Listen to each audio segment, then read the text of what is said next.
ஏய், எப்படா இருக்க? நல்லா இருக்கேன். போய் தானே சொல்கிறேன்.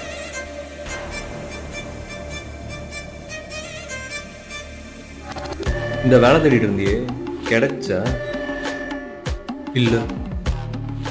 கல்யாணம் ஆயிடுச்சா? கடன்லாம் அடைச்சிட்டியா? இல்லை. சாரிடா.